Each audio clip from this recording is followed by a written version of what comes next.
Hello and welcome to the podcast.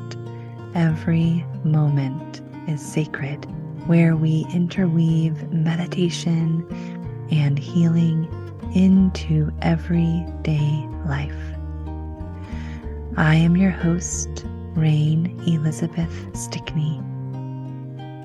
Now, let us begin. Welcome back, everyone. Thank you for being here. This month in November, we are celebrating 1 year of podcasting for this show. Every moment is sacred. I thank you with all of my heart for listening, for checking in, for trying out this show. If you have landed on this episode or any episode ever in time, thank you. I have shared a couple of milestones and tidbits in the last 2 episodes, and I want to go into a little bit more detail of who I am thanking in terms of guests and countries. How many countries do you think this show reaches? I was guessing maybe 20 or 30. And it is also true that podcasting statistics change all of the time. Same with social media and probably most or all online platforms. Things can change overnight.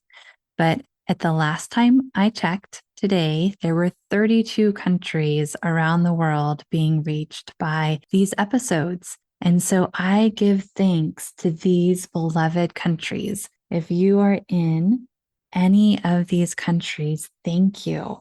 Thank you for listening. Thank you for being here. Thank you for telling your friends. Thank you for leaving a review, which actually, this is an interesting thing about reviews. As far as I know, if you are not in the United States and you leave a review, that's good. That is great. It really helps people to find the show, but I can't see it. So if you're not in the United States and you leave a review, take a screenshot and then send it to me. You can DM me on any of the social media platforms that I'm on, Instagram, Facebook, LinkedIn. You can also email me a screenshot, healing@rainelizabeth.org. And then I get to thank you personally. So thank you very much to these countries for being part of the audience of this blessed group of people who listen to episodes about healing, creativity, and meditation. The United States is number 1 in this moment in terms of listeners, and New Zealand is second, and everybody else is in the mix. Thank you so much to Bulgaria, Australia, the United Kingdom, Canada, the Netherlands, Poland, France, Italy, Spain, Argentina, India, Vietnam, Mexico, Germany, Sweden, Puerto Rico, Ireland, Thailand, the Philippines, the Bahamas, Luxembourg, Finland, Chile, Pakistan, Romania, Turkey, Denmark, Portugal, Malaysia, and Honduras. Thank you so much for being a part of this show. That you listen matters to me, and it also matters to helping others to listen. So I've mentioned before on other episodes, the funny thing about technology and algorithms is the more people are involved, the more people are involved. So your listening ears are such a treasure. Thank you. And you are always welcome to reach out to me to let me know what you would like to hear on this show. What would be meaningful to you in terms of healing, meditation, and creativity? Is there a special guest, a special topic, a question that has gone unanswered, something you're more curious about, something I've never thought of? Please reach out. Again, my email is healing@rainelizabeth.org. And I'm on Instagram, Facebook, as well as LinkedIn. You can message me and connect with me on any of those platforms. Now, my beloved guests, I have 30 guests who have been on this show, and I'm going to list you all by name. So if you are listening and you hear your name, please know that I am sending you a big hug. I am sending you so much love and gratitude. And in a future episode, those of you who have podcasts, I will also give a shout out to your show. But for right now, we're just listing names. And anyone who hears a name that you're interested in, look them up online, because most people have something they're offering, a podcast they are creating, or they're just around doing great stuff. And it's so funny how most of us are easily found online these days. Thank you very much to my son, Storm Russell Stelfox, for being on the show a couple of times. Thank you to Abby Cajola, my very first guest, and to Charla Grace Olson, Shannon Temez, Sarah Kostelnik, Debbie McAllister, Carrie Tambio, Vera and Andreas, Christina Driscoll, Sarah Cross, Sherry Miter, Bria Burton, Tennille Martinez, Donna Fields, Seamus Berkeley, Annetta Kuzma, Billy, Kat Caldwell Myers, Alicia Sutton, Darcy Hawkshurst, Emily Geyser, Christina Summers, Nikki Kurtner, Donna Domino, Dania Anastasia, Jessie Krebs, Martha Alter Hines, Becky Ringler, Jennifer Chambers, Bodie Starwater, and today's guest, Athena Thiel. She is number 31. And then next week, we'll have Carolee Garrison, number 32. And onward, there are more conversations scheduled. I am so thrilled to be sharing conversations because it is so remarkable to hear somebody else's view in the sacred space of emotional safety and connection. And I get to find out what is going on for another person and share that with you. The diversity of human beings is amazing. And we get to learn from each other as well as with each other and grow together. Thank you to each and every one of my guests. Athena is the guest today, and we're speaking about abundance, such a hot topic. And today I say hot specifically because our conversation is spicy. It's spicy because I have the opportunity to ask Athena some tough questions, and she also asks me some questions. So you get to hear a little bit about my story.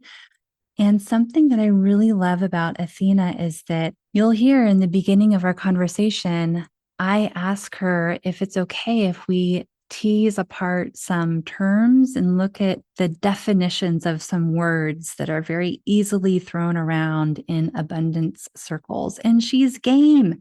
She is game, meaning that she and I get to tease apart the meanings of things like alignment, abundance.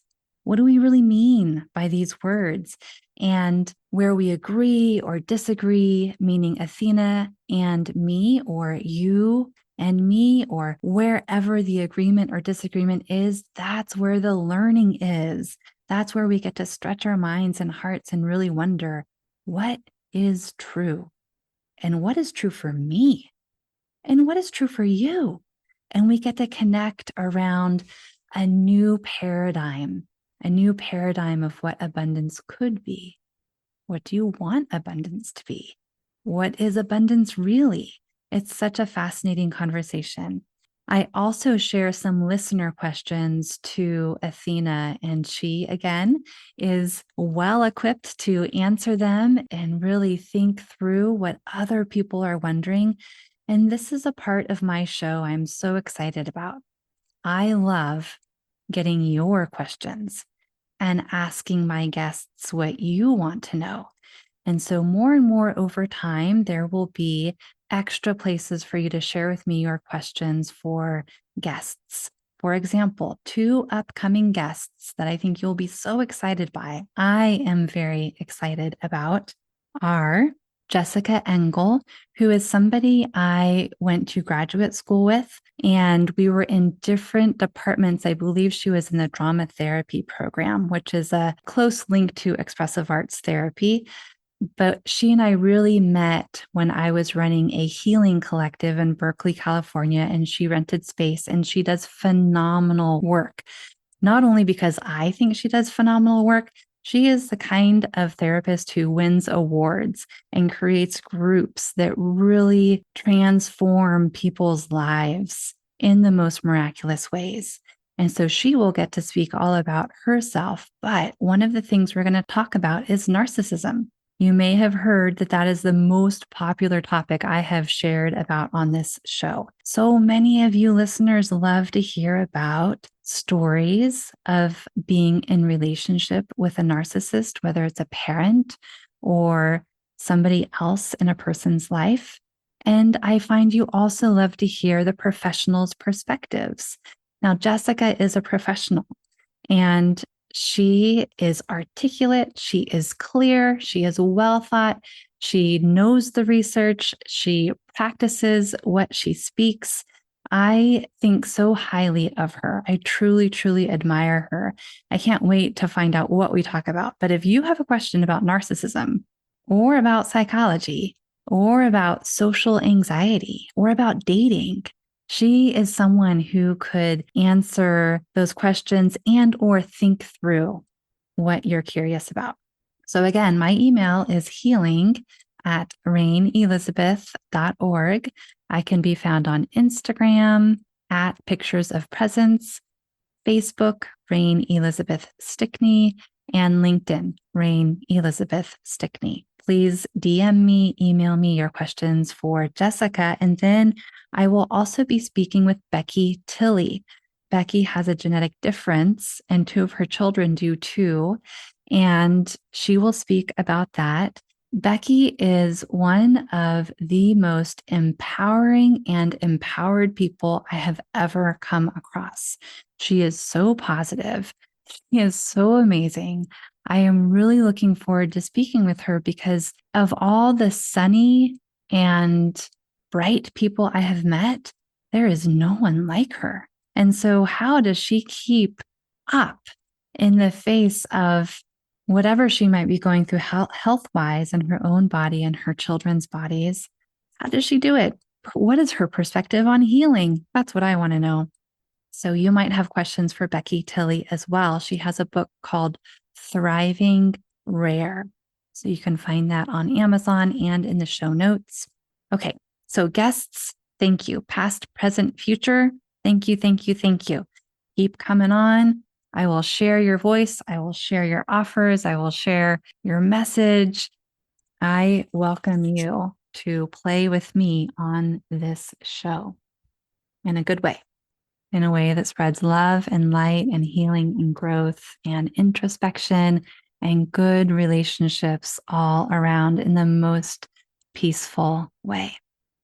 Something else you may have heard in past episodes, or if you are connecting with me online, or perhaps through my daily gratitude practice, I have a meditation for peace coming up on Thursday, December 7th. It's free. Come, register.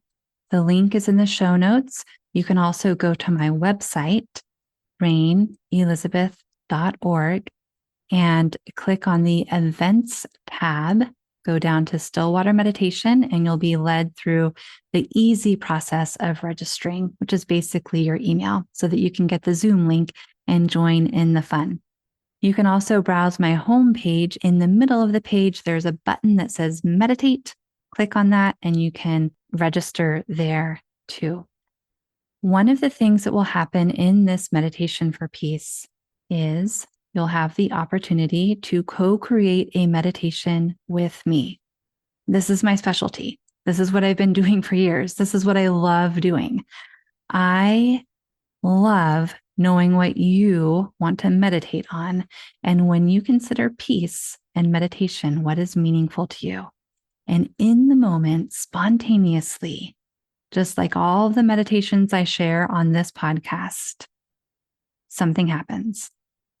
I don't ever know what that's going to be because it's up to us. It isn't up to me. It's up to life moving through me and however life is moving through you. And we harmonize. We co-create a meditation that is meaningful for the moment of the meditation. So come play in that way. I would love to have you there. If you are interested and you're not able to be there live, feel free to register and receive the replay. And you can still email me what you want to meditate on. You can still connect with me beforehand through all those social media platforms.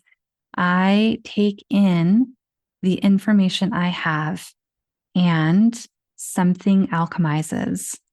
It's miraculous every time. And I say that not because of me, but because of life. It's just about life moving through in the most peaceful way. My intention is peace. There is war in our world. I feel concerned about this. I feel the grief of lives lost. I feel concerned for our environment and the impact that war has on our planet. I feel concerned about the religions and traditions and cultures involved in war, country boundaries, who owns what land. My heartstrings are pulled.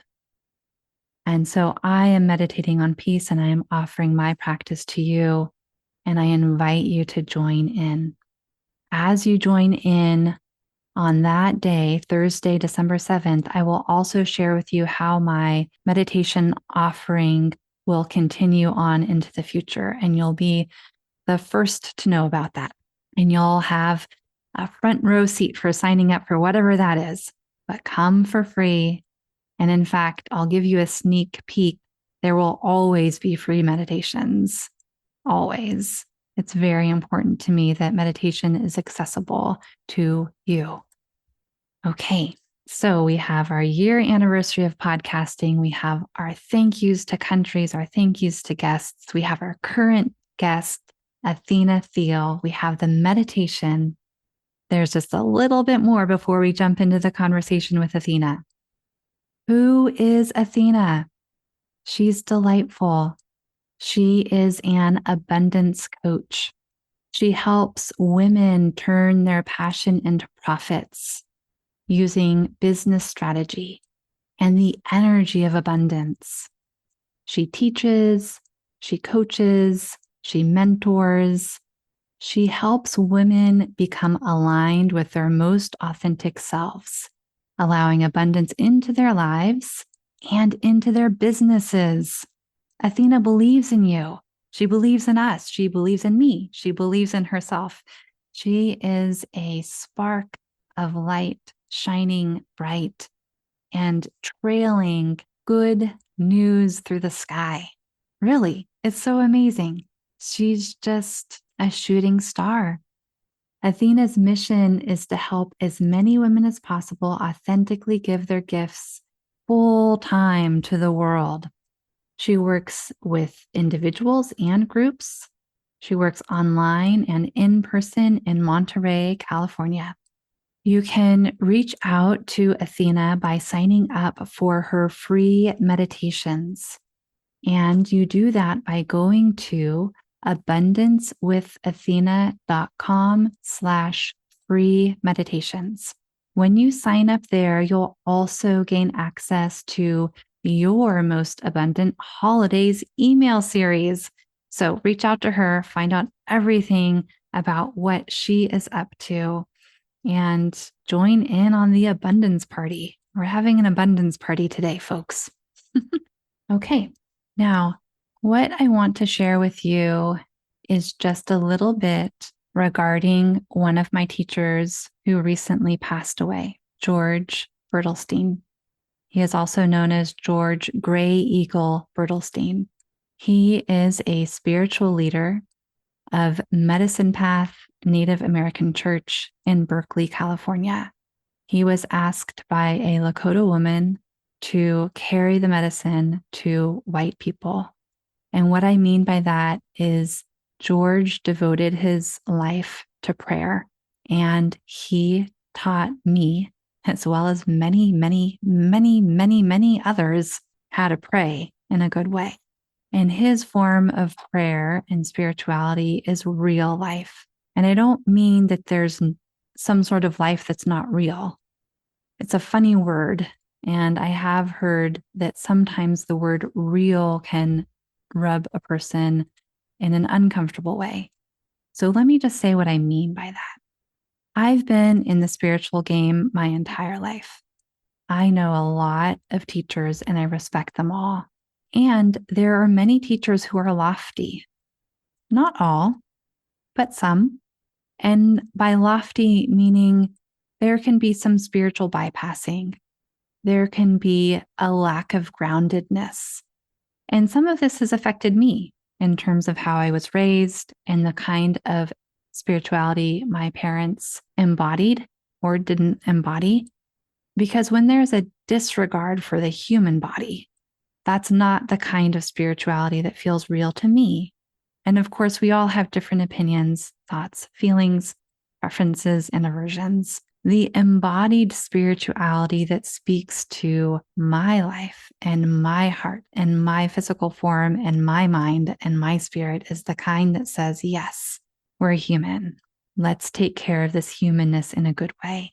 And I watched George do this ceremony after ceremony, day in and day out with his wife and daughters and children and all of his relations. He was a real man in the real world, living real spirituality. And that was such a blessing to me.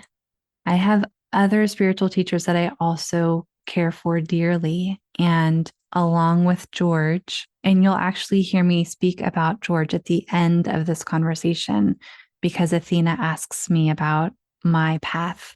And I named two teachers who are my top favorites, not to pick and choose among all the greats that I've ever known. It's just that George and the other teacher I mentioned, who is Carol Whitfield, also known as Radha, they live in this world. They live in the world of things coming and going. And they choose to see Creator, God, Spirit, Ishvara, and all of it. And to have that kind of vision that both honors what comes and goes and what remains constant is a blessing. It's a blessing for me. And I'm going on and on about this because George recently passed away and we all knew he was consciously leaving his body, and he did. And I love him dearly. And I want to read a very short quote by him.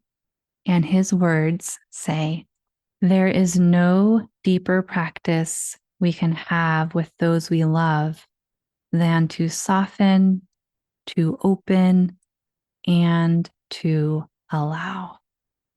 This was at the heart of his teachings. He was all about the love. And not only that, he was all about how do we soften in this moment?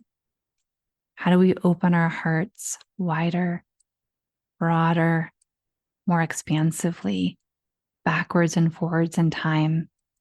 How do we allow this present moment to unfold, saying yes to life, letting go of pride and vanity, and saying yes to what is? I love you, George. I love all of you in the Medicine Path family. Thank you, every one of you, for being in this world and for being in my life. And all of you, dear listeners who don't know George or didn't know George, thank you for being here. Thank you for your lives. Thank you for your big, wide open hearts. Thank you for breathing into those edges wherever they may be. Thank you. Thank you. Thank you. One last mention is to Lydia Gilman. Join Lydia and me on Instagram Live today, the same day this episode is airing. She and I will be on Instagram having a live conversation about highly sensitive people. This will air at 3 p.m. Eastern Time, and it will be through her account, which is Lydia Gilman love to a T. Lydia is spelled with a Y, Lydia, Gilman with two L's, Gillman dot love, Love, to Toatee, two E's, Lydia Gilman love to a T on Instagram, and join the live. And her passion, her expertise is in highly sensitive people. I have some personal and professional experience with highly sensitive people, being one myself. I believe my son is, and clients who come into my private practice often are. Maybe you are a highly sensitive person. If you don't know what that means, join the live and find out. Okay. Thank you for listening to all of these wonderful announcements. Thank you for a year of podcasting. Here is Athena Thiel, and we are jumping into abundance together. Let's see what happens. It's a spicy conversation. You will love it. I'm sure of it. If you don't love it, tell me what your experience was. That's always the case, folks. Your experience is welcome. Okay, here we go. Hey, Athena. Hi, I'm so excited to be here. Oh, thank you. Thank you for taking the time. And I'm excited about what we might talk about. What is on your mind in this exact moment? So I think this morning, it's earlier for me. It's 7:30 in the morning. So I woke up at 5:30 and I wanted to get in my meditation before our call. And I think it's so synchronistic sometimes, right? When we are going into meditations, because one of the meditations I went into was via Calm, the Calm app. I use that sometimes, right? Mm-hmm. And it was Tamara Levitt leading it. And she was talking about how essentially whatever is occurring in that space that you're in while you're meditating is really kind of like a metaphor for life, right? So if there are extra sounds or extra vibrations or whatever, and you're getting a little distracted in your meditation, it's really a great practice for being present in the moment in life, right? And it was so funny because I got my earbuds in and my husband's not up yet and my cat is like sleeping soundly beside me, and she's like, focus on the sounds that are around you and try not to get distracted. And I was like, perfect, there are no sounds, right? I was like, this is so easy. And then I got a call come in.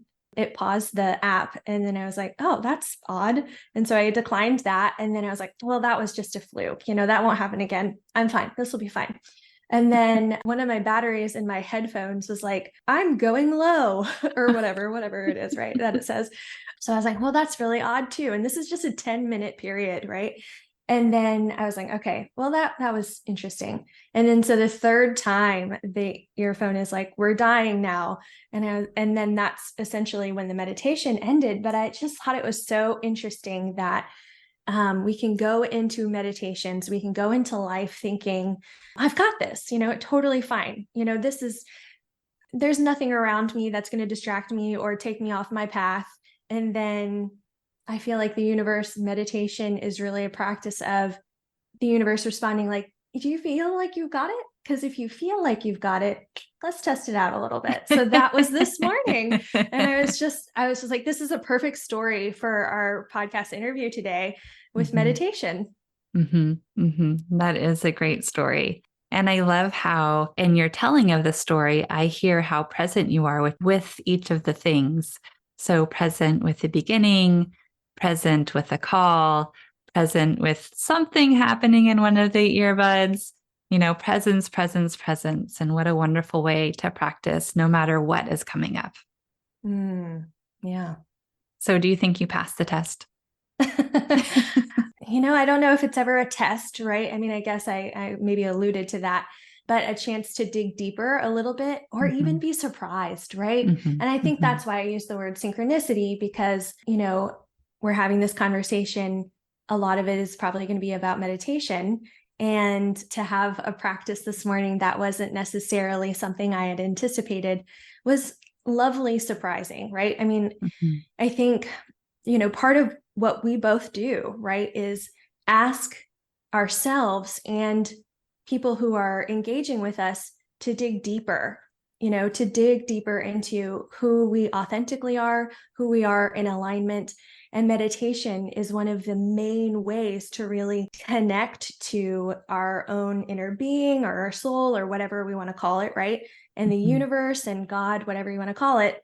And so I just think it was really fun to have that kind of synchronicity this morning. Yeah.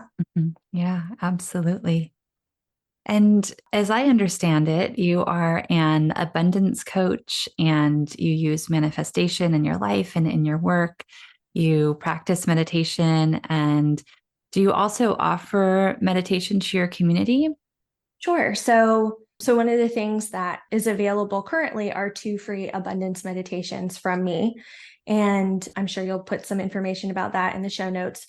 But for sure, because the thing is that for me, at least, I found meditation is the thing that really gets us into that aligned space and really allows us to see further, right, than what our current reality is. And I think manifestation and abundance really asks us to see further than our current reality. And so when we are in meditation, we are able to connect to all that is, right? All that is, all the power, all of the beauty, the synchronicities, the surprises, the excitement, the unknown, and it makes the unknown feel a little less scary, right? And it just leaves you with a feeling of connected power, right? Because obviously I'm not talking about like the power like you see in Aladdin with the genie who's like all powerful at the end, right? Jafar turning into that the genie. I'm talking about like that real purposeful power, right? Showing up, having the courage to be your authentic self, not just in a meditation, but in everything that you do and everything that you are, right? Because I think when more of us are aligned and are authentic and are connected, then we bring that sense of oneness that we're feeling in our meditations here into everything that we're doing and everything we're being for others.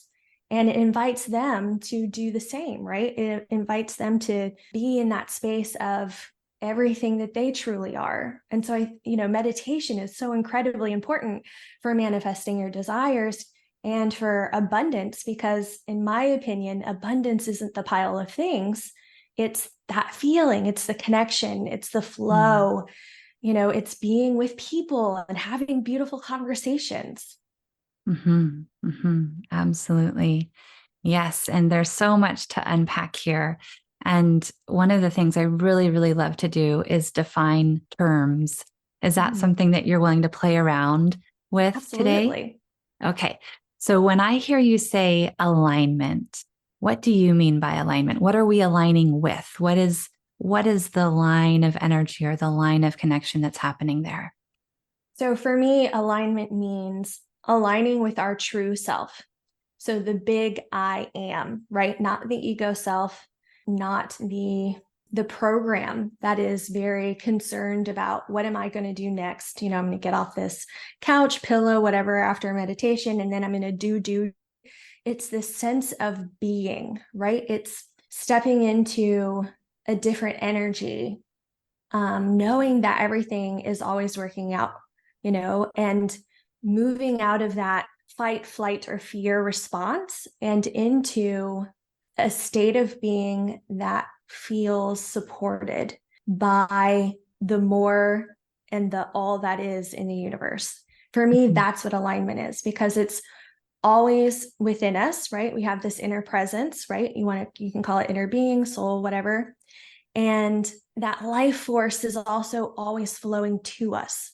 Mhm. And so it's up to us to connect to that. And that's why for me, meditation is so important because it is the easiest tool I've found to allow Mm-hmm. me to do that. Mm-hmm. Wonderful. And what a wonderful tool meditation is. Yeah. What about you? How would you define alignment?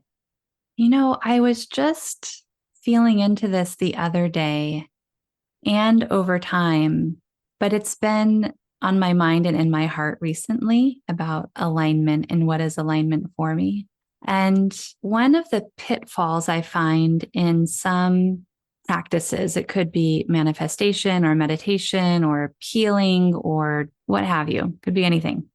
One pitfall I find is that there can be a misunderstanding about aligning with somebody else or aligning with somebody else's alignment or aligning with what somebody else says is true or aligning with something outside of oneself. Maybe it's not having to do with a person or a specific practice. Maybe it's just an externalization of something that really belongs inside.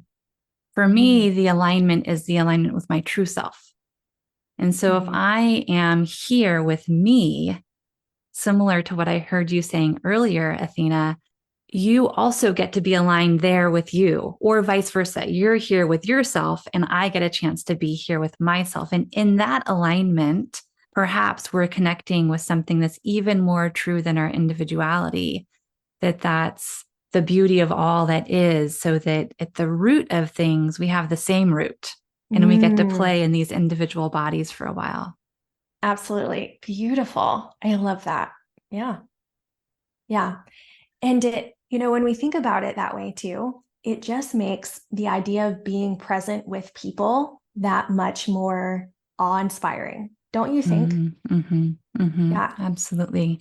Because look how the divine dances in each of us. It's brilliant every time. We're all brilliant. And when we get to witness that and see it in others, it's just exciting. It's so fun.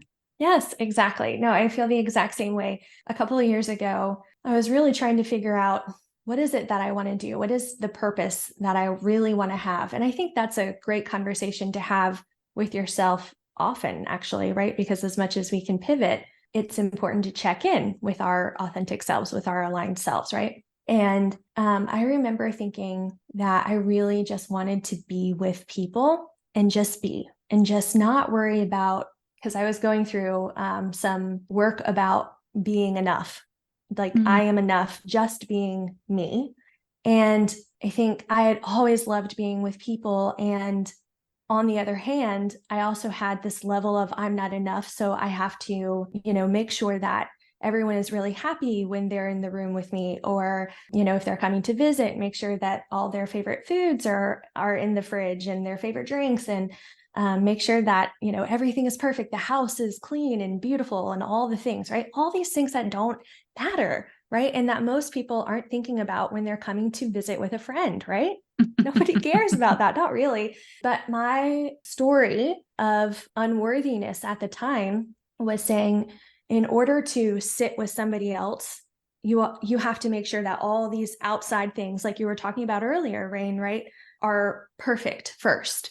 mm, And I finally came to the realization that it was like, there's so much power in the presence of just being with somebody and having them feel seen and heard. And, so much abundance can come from having conversations with other people, right? Abundance flows in every aspect, in every way.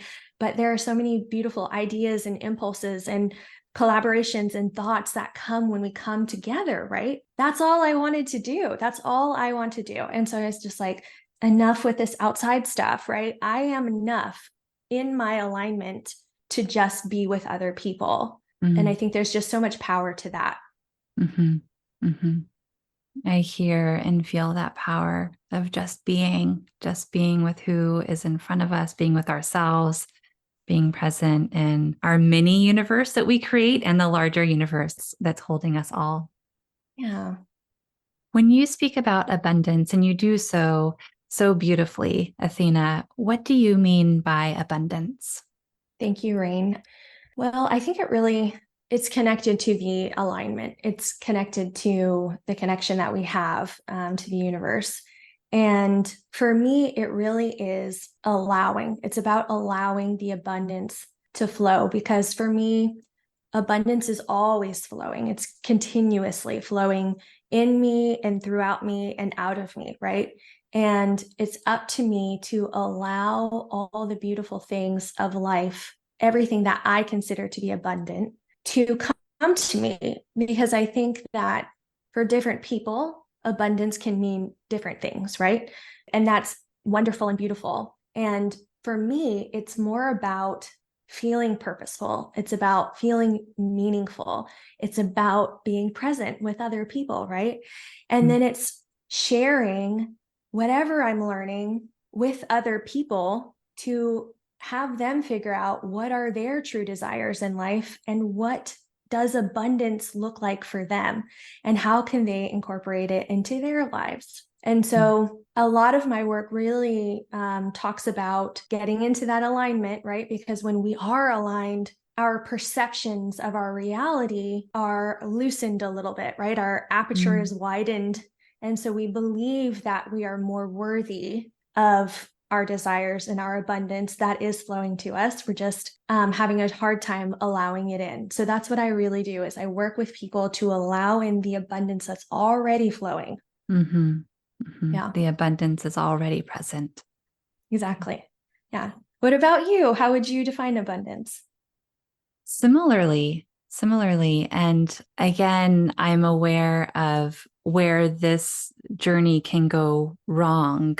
Just meaning that, like, so I've been a meditation teacher for a very long time, over 20 years, and I have a lot of teachers that I love and respect.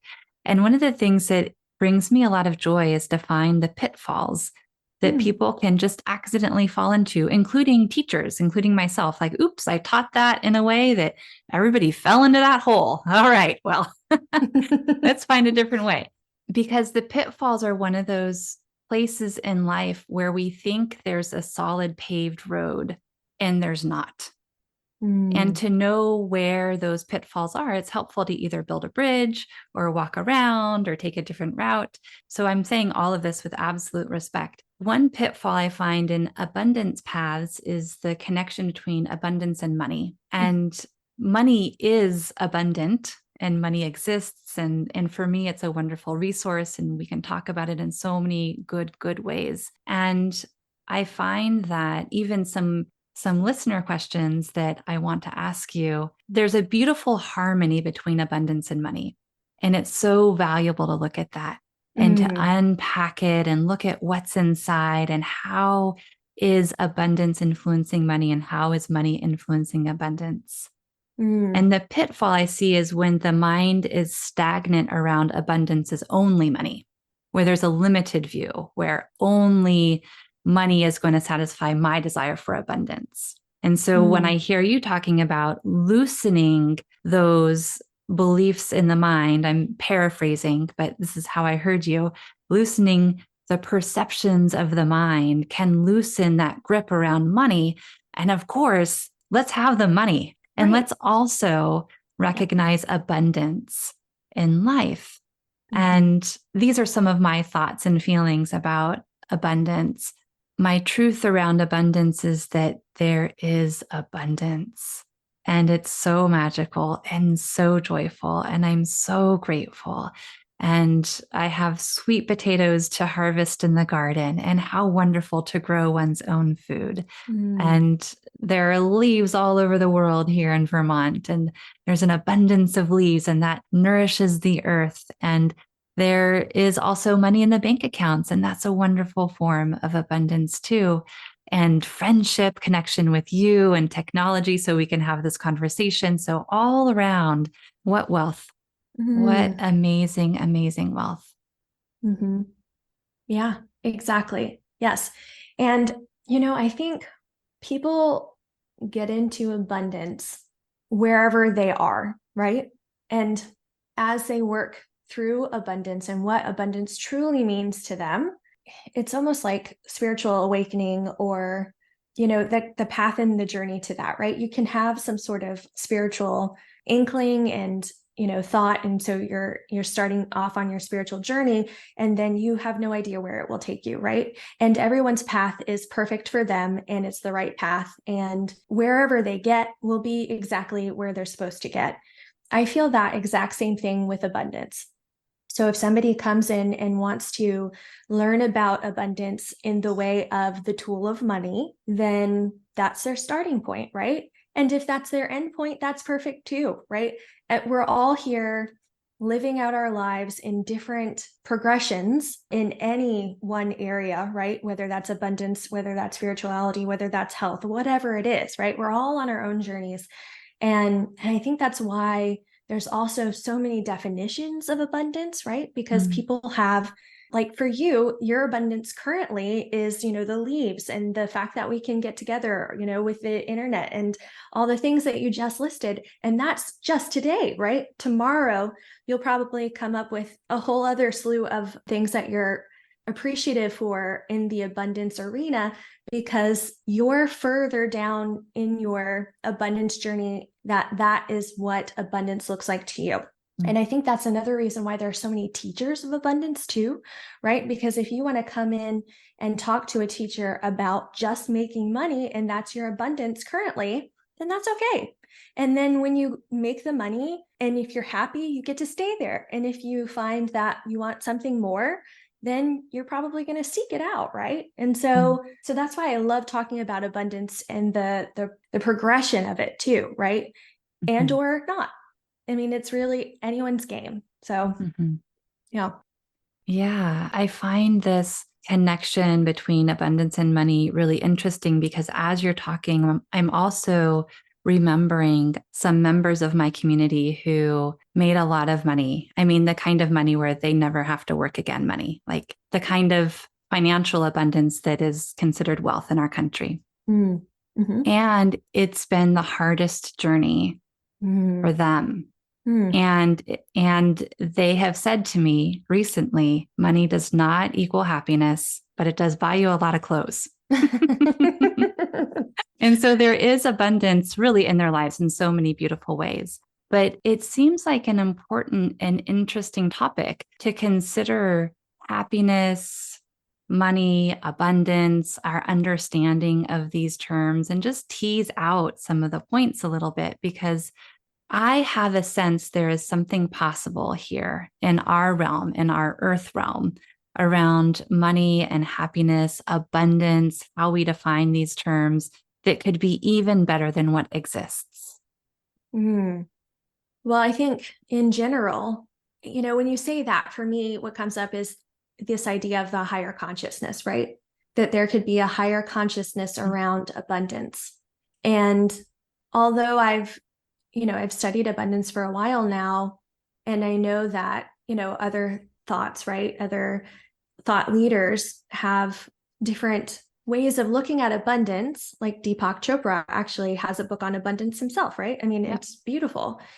I think, again, almost like the spiritual journey, right? And then spiritual awakening, and also with alignment, right? If we are all in alignment with our true abundance and what that means for us, I think the more that we're able to share that with others and invite them into what abundance could start looking like for them, but also hold steady that vibration of what our true abundance is for them to see and invite them in if they want to, and or have that be an invitation for however or whenever, if they want to join you in that idea of abundance. I think, yes, I feel like we're moving into a higher consciousness of abundance in general and how we define it, and moving away from money being the source of our happiness for sure.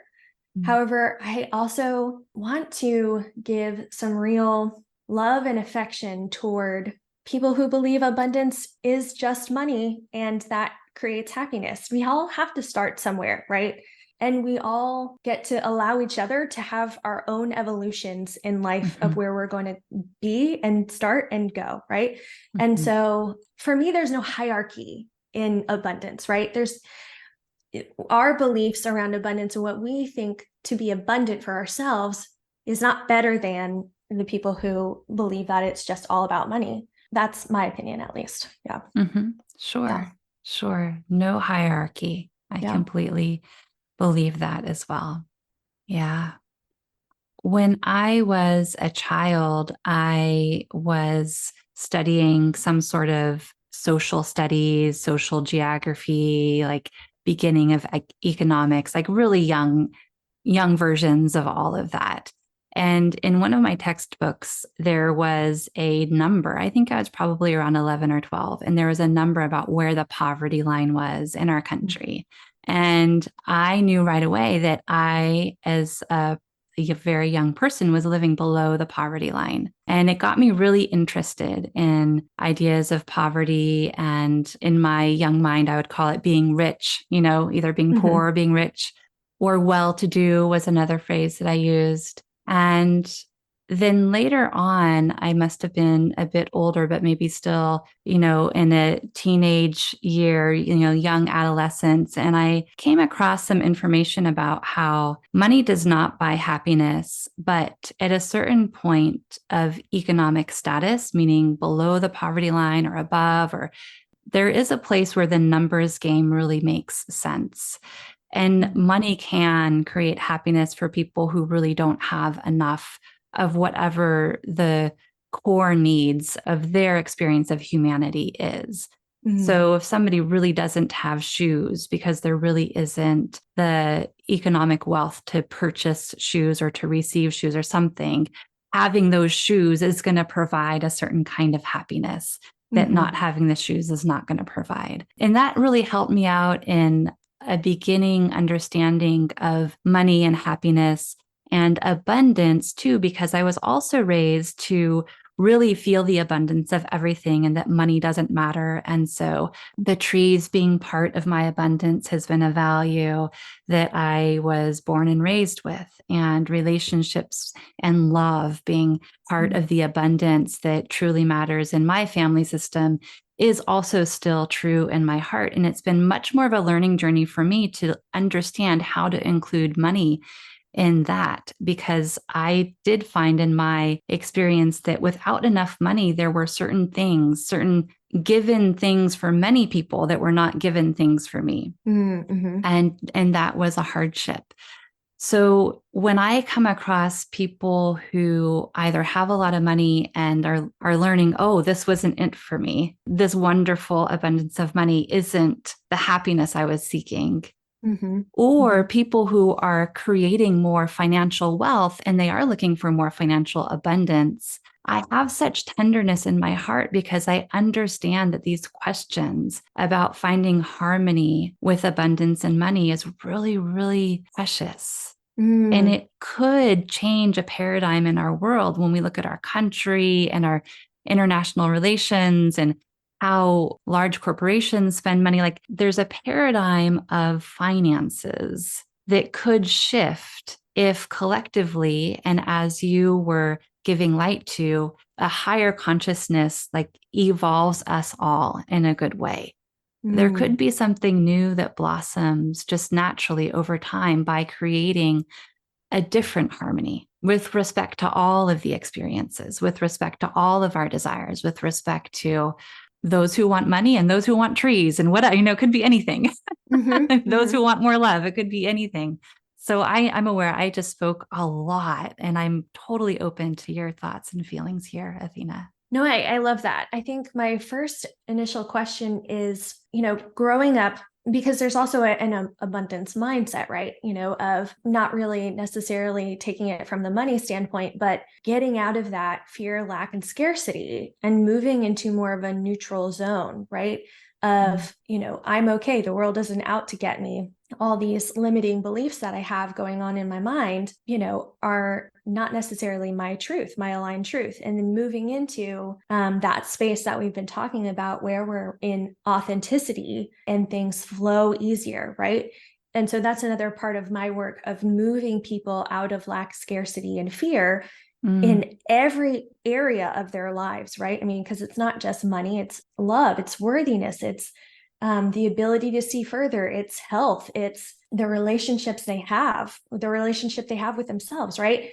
So my question, based on what you said when you were younger about feeling like you were in that poverty area, how did you move yourself out of that into the more abundant person that you are today? It's such a beautiful question. And luckily, I'm happy to say that it wasn't a move at all. It was really the understanding of money and the importance of money. So I do have an abundant outlook Mm-hmm. and have had an abundant outlook. And it was an interesting integration to be introduced to, oh, there's a dollar amount that defines demographics of people. Mm. How interesting. And it helped to explain some of my experiences. Like, oh, then I understood what a latchkey kid was. Oh, right. I'm a latchkey kid because my parents are working and nobody's at home. And so I take care of my sister. I make her dinner. Not Mm. that any of that is a problem, Mm-hmm. but it gave me some insight into some economic view of my childhood. Yeah. And then the integration is what I find more tricky because a person in poverty can have an abundant experience of this world. And in fact, many do. And a person in financial wealth can have a scarcity view of this world and Mm-hmm. experience of lack and fear. Mm-hmm. So here we get to break down just what I hear you so eloquently discussing with me about what abundance truly is and how it includes it all, but abundance is not limited to one area of life. Mm-hmm. Absolutely. Exactly. Yeah.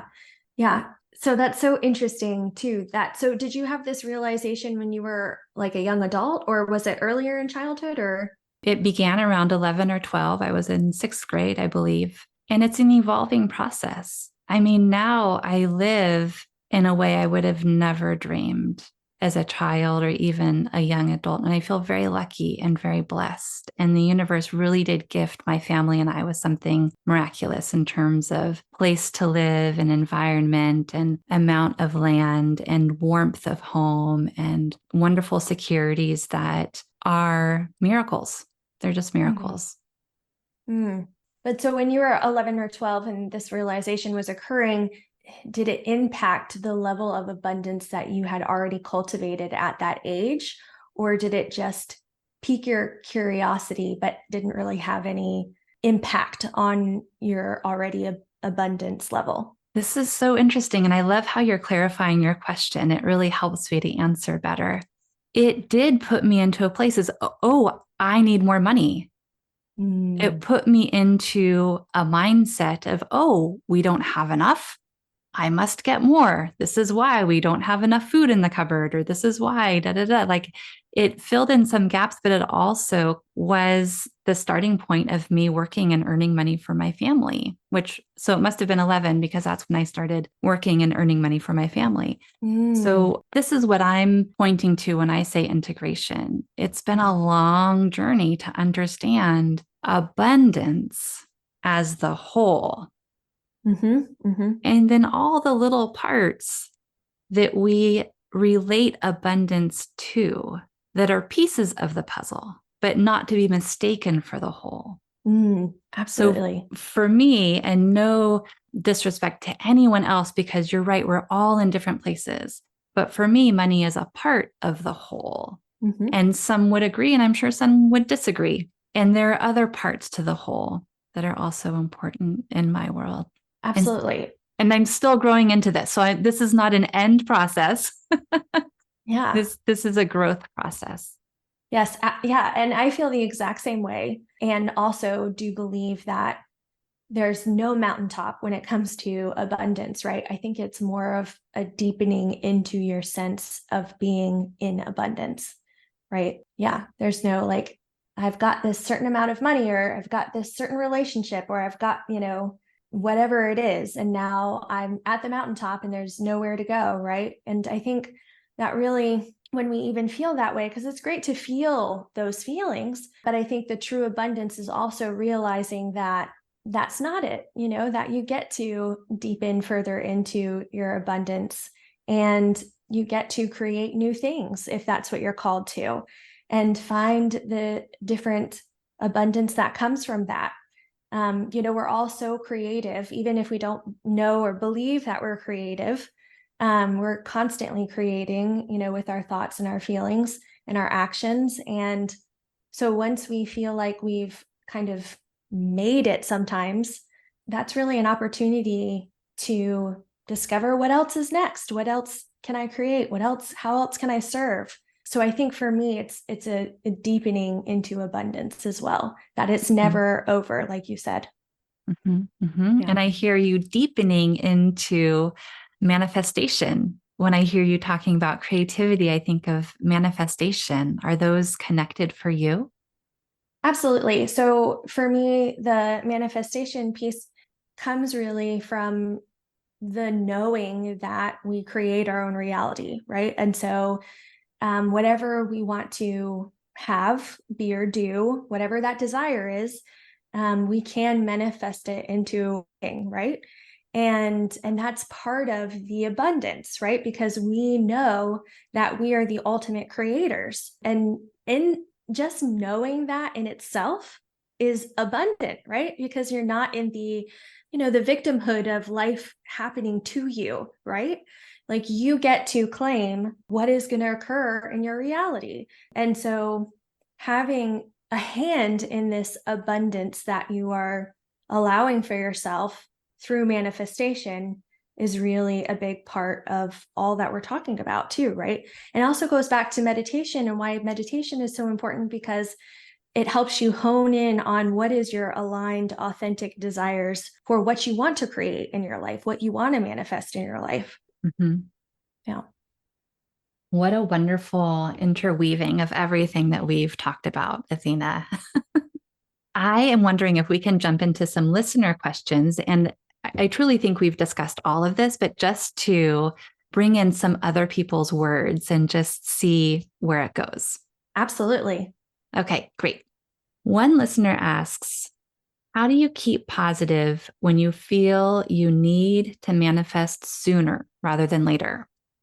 Mm. So there's a lot of pressure, right? Even in that sentence of I need, right? And so it kind of goes back into questioning what is the actual need, and is that really a true need? And when we come at it with kind of that lack, scarcity, and fear energy, it's going to be harder for us to manifest. In fact, we block ourselves from manifesting whatever it is because it's separate from us. It's something that I need, like I'm grasping for, that I want to have, right? And so you're not at the vibrational match of what it actually is. And so it's going to be a lot harder for it to come into your existence because you're not aligned with it yet, right? So when we are manifesting and we're trying to call things in, what we want to do is really look at what are the reasons that I'm not in alignment, that I'm not a vibrational match to the manifestation that I'm wanting, right? Especially if my current reality is showing me that it's not manifesting, right? And really looking at, do I really believe that I can have this, right? We talked about worthiness earlier. Like, do you really feel worthy of it? And then the other part is, do you really believe it can happen at all, right? Is this something that you actually believe and have evidence for? And looking at evidence of things that may have been similar to what you're trying to manifest already being present in your life. So those are just kind of some things that I would ask myself if I was in that situation, and kind of focus my thoughts and feelings into becoming more of that vibrational match of already having it, not having it be separate, not having me come at it from the energy of needing, but being in that aligned energy of all things come to me. This is mine too. I'm on the other side of it. I've already received it. Of course, how could it not come? That certainty. Mm-hmm. I hear a beautiful affirmation in what you just said. All things come to me. Mm. Mm. Yeah. And a person could even become more specific about what the things are. All blank is coming to me. Exactly. Mm-hmm. Love that. Here is another question. how to move past the feeling of desperation, which that's not a, you know what I mean? How do we do that? How do we move past the feeling of desperation? I think part of it is aligning, right? Getting into that authentic space.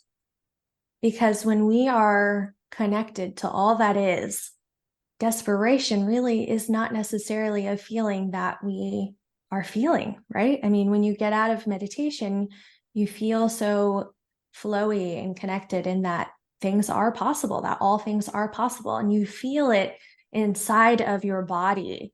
And so I think doing things that really align us. So whether it's meditation, whether it's walking in nature, whether it's reading a book that asks you to deepen into who you truly are, listening to podcasts, listening to music, dancing, right? Moving the energy, essentially taking the focus and concentration off the feelings of desperation, because a thought occurs and then we have a feeling. And so most likely what is happening is there are thoughts that are causing the feeling of desperation. And so becoming more cognizant of those and more aware of those as well, like what exactly is or are the thoughts that are causing this desperation in me, and getting to that root cause and then thinking something different. And if that is difficult to do right off the bat, again, refocusing yourself into a different feeling would probably be an easier step.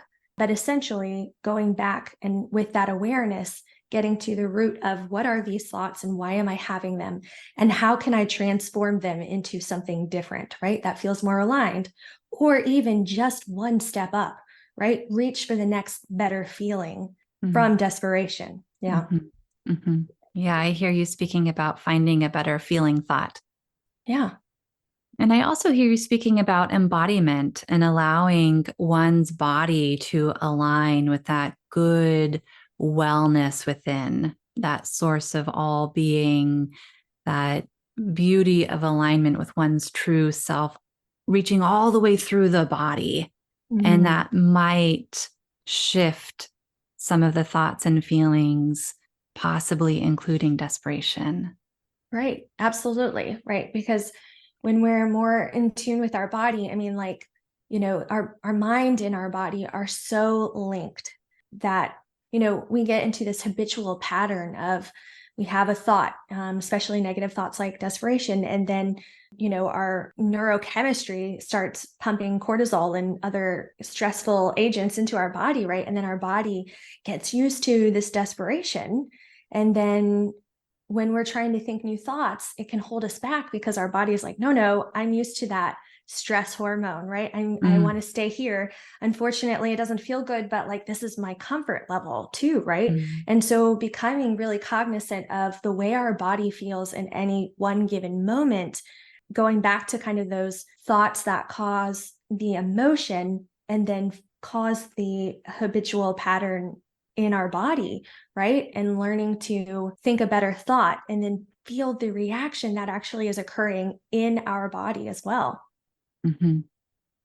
I'm so excited to ask the next question because it's exactly what we've been talking about this whole time, including your beautiful response just now. And Okay. the question is simply, how does one create abundance? Oh, well, I mean, I think the first step is really understanding what abundance means to you, right? Where are you on in your own process, on your own journey of abundance?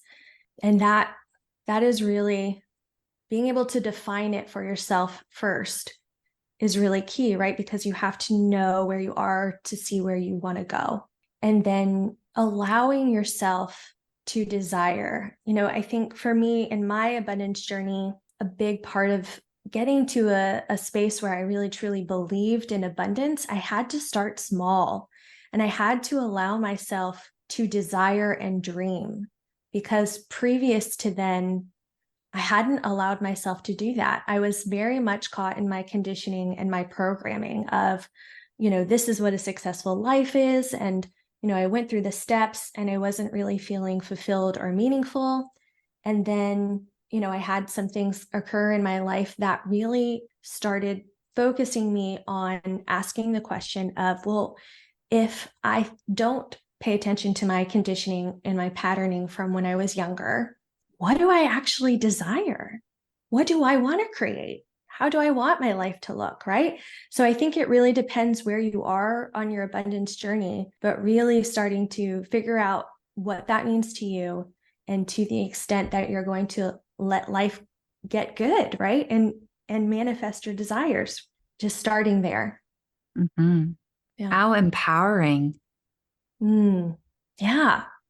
This whole journey is so empowering, right? I mean, like, you're asking yourself these questions about what is it that I truly want? And that's why going back to the meditation and aligning is so incredibly important, right? So when you're asking these questions, doing it from a space that really feels aligned and authentic. And the other thing I'll add to that is all of it is a process and a journey, right? So tapping into who we truly are inside and not our ego took me time to do, right? And is still a journey, right? I mean, I'd love to hear more quickly or more specific, I guess. Sometimes I still am asking myself, "Ooh, is that the ego, or is that really my true aligned to self?" Right? I think this is also the process that goes along with abundance. And so give yourself some grace too. If you're at the beginning of your abundance journey and you're asking what your desires are, and your desires are a pile of things, that's all right. Like, Mm-hmm. because sometimes we need that like pile of things in the beginning to believe that manifestation and creation is even really true, and or could you can allow it for yourself, right?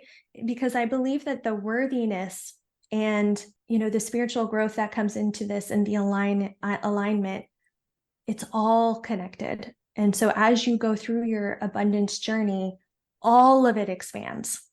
Yes, things are so useful and so fun to have. And it is a worthy spending of time to dream and to Mm-hmm. dream into our lives and to manifest through a heartfelt desire, an embodied desire of, oh, what I'd really like is. Yeah.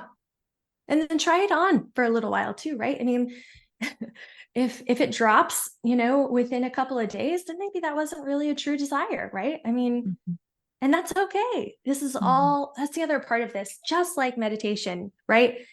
People put a lot of pressure on manifestation, on meditation, on, getting it right and that kind of thing. And it's all a journey, but it's all a fun journey, right? And we get to pivot along the ways, and we get to see what works for us and what feels aligned and what doesn't feel aligned, right? I mean, this is your journey.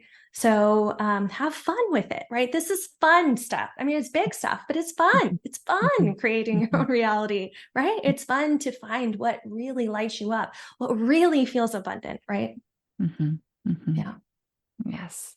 Thank you so much for answering those listener questions. I really appreciate it. And I know they do too. my pleasure. That was fun. What else would you like to add about abundance, manifestation, your work or view of the world? What is in your heart that you haven't said yet, or you'd like to jump back into and expand a little more? I would love to talk a little bit more about your journey, Rain, Mm. especially with meditation, because I'm just really curious and interested in why meditation? Why does that feel like something you're called to share more of? And how, when did this come about? You said 20 years. It's been 20 years of this work, right? So, I mean, was there something, I mean, did you always know that this is what you wanted to share and to be, part of your purpose and your abundance, or just curious? Thank you for the question. I was born and raised as a meditator. And so it's something that I've always known from conception onward, and probably in the ethers before jumping into cells. Mhm.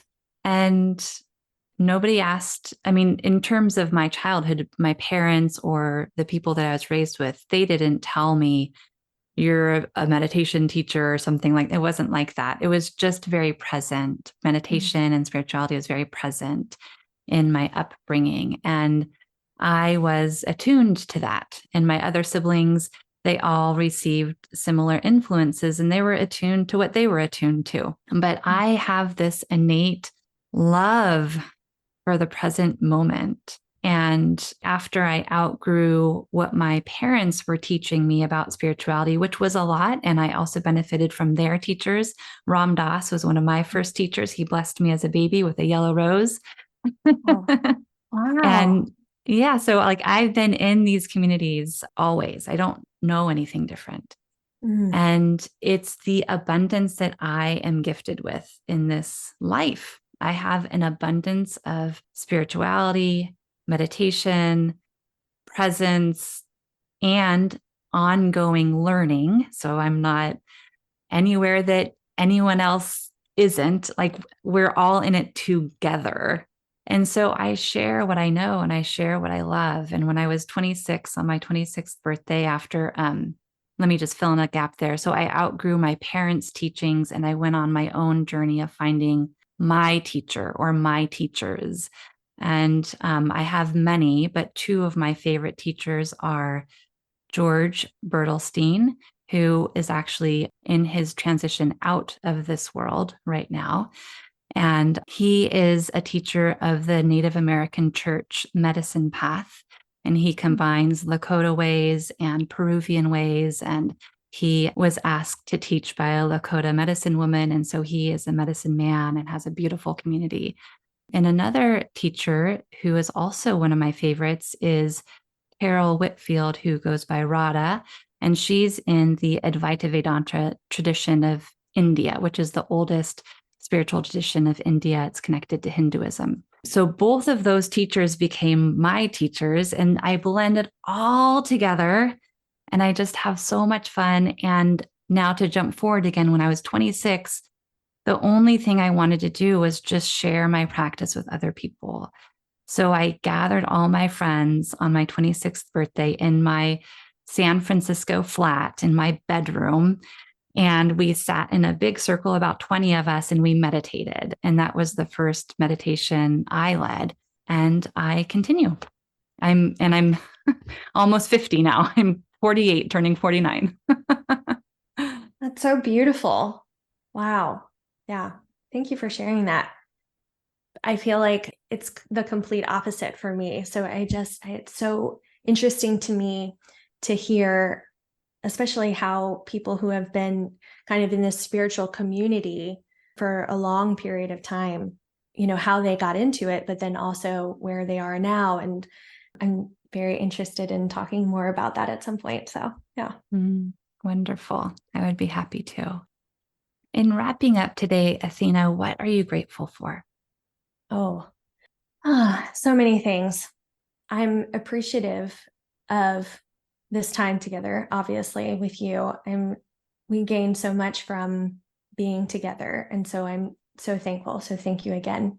And I'm appreciative for my family this morning. I'm appreciative for my Tango cat. He has been going through some health issues, and he feels, or it seems like he is getting a little bit more on track. And so I'm very appreciative of that. And I'm appreciative for the rest of the day to come. It's like 8:30 something here. And this is just a beautiful way to start the day. And so I can only imagine the abundance and the creative things that are going to come from today, from starting it out like this. Wonderful. What about you?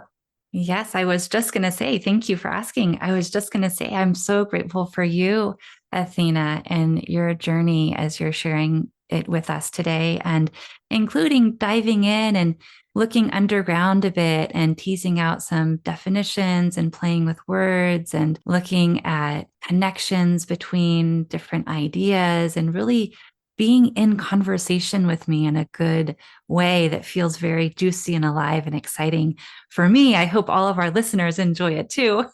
Mm-hmm. But I'm so grateful for you going there with me and just having some fun. Yeah.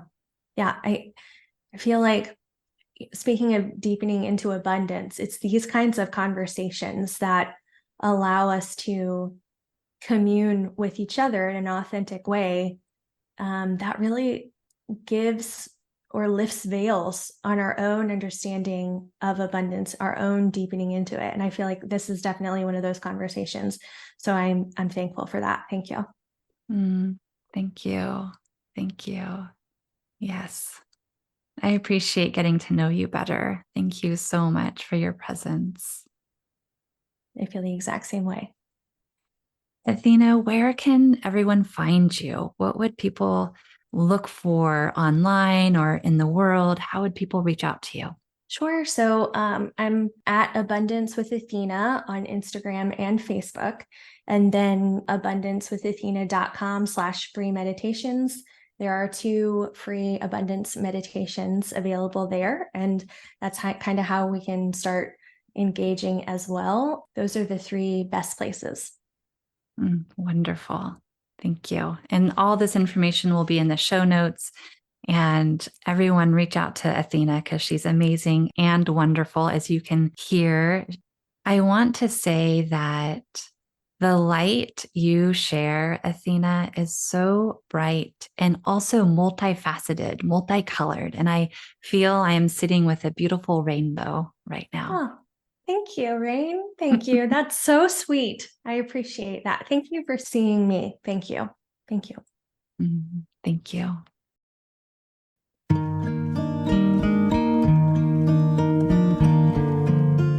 Thank you so much for listening. It has been a great joy to have your presence here in this podcast. I welcome you to celebrate the joy and wisdom in your life exactly as it is. And I welcome you to feel loved, fully loved, exactly as you are. www.rainelizabeth.org